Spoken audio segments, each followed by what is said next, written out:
बागेश्वर धाम के कथावाचक धीरेन्द्र शास्त्री इन दिनों पटना के नौबतपुर स्थित तरेट मठ में हनुमंत कथा सुना रहे हैं। इसमें भारी भीड़ और भीषण गर्मी में लोगों की तबीयत बिगड़ने के कारण धीरेन्द्र शास्त्री ने सोमवार को आयोजित होने वाला दिव्य दरबार स्थगित कर दिया। उन्होंने कहा कि कथा 5 दिन पूरे चलेगी, मगर भारी भीड़ के चलते किसी प्रकार की अनहोनी न हो, इसलिए दिव्य दरबार को बंद करने का फैसला लिया गया है। फिर कभी बिहार आएंगे तो दिव्य दरबार यहाँ लगाया जाएगा। बागेश्वर धाम के बाबा धीरेन्द्र शास्त्री देश में जहां कहीं भी अपना कार्यक्रम करते हैं, वहां ऐसी भारी भीड़ देखने को मिल जाती है। ऐसे में सवाल उठता है कि बाबा बागेश्वर कथावाचन के लिए कितना पैसा लेते हैं?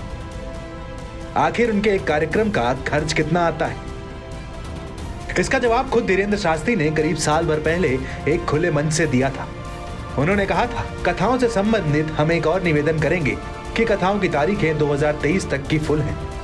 कोई भी ऐसी तारीख नहीं है कि 2023 के पहले हम खाली हैं। कथाओं के नाम पर बहुत लोग बहकाते हैं कि बहुत महंगा है, बहुत कॉस्टली है। सच तो यह है कि हमने कभी कथा के लिए दक्षिणा नहीं मांगी। जो व्यवस्था है सिर्फ व्यवस्था मांगी है। पंडाल ज्यादा चाहिए होता है। बहुत लोग पागल हुए रहते हैं बागेश्वर धाम के लिए भंडारा चाहिए रहता है।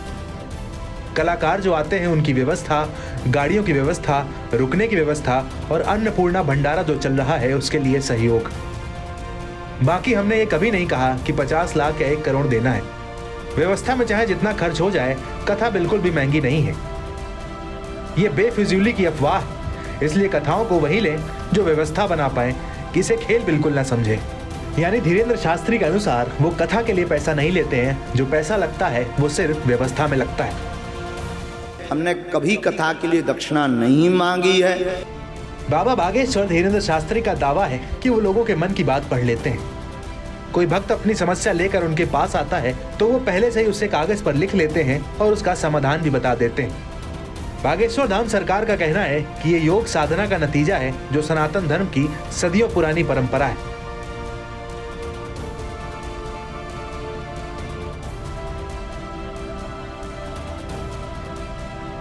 आभासी शक्तियों के जरिए वो भक्त की समस्या जानकर उसे कागज पर लिख देते हैं।